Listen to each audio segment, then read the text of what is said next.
انسان کو اللہ تعالیٰ نے ارادہ اور اختیار دیا ہے، امتحان میں ڈالا ہے.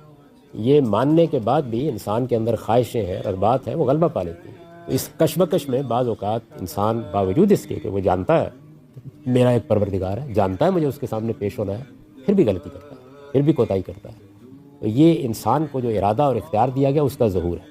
اپنے آپ کو بہتر کرنا یہ ٹارگٹ ہونا چاہیے. گناہ سے آپ مکمل طور پر بچ جائیں یہ ممکن ہی نہیں. غلطی ہوگی، کوتاہی ہوگی. ہمیں جو تعلیم دی گئی ہے وہ یہ ہے کہ جب احساس ہو جائے کہ کوتاہی ہو گئی ہے، جب معلوم ہو غلطی ہو گئی ہے، تو بندہ اپنے پروردگار کی طرف لوٹے.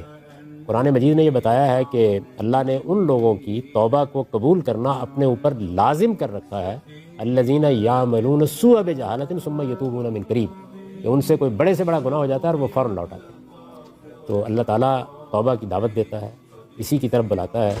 غلطیوں سے پاک نہ میں ہوں نہ کوئی اور ہو سکتا ہے، یہ تو اللہ کے پیغمبر ہی ان سے پاک رہے.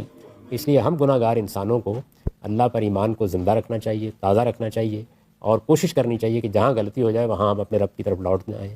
جہاں کوئی کوتاہی ہوئی ہے اس کی تلافی کرنے کی کوشش کریں. یہ جد و جہد ہے جو مرتے دم تک کرنی ہے.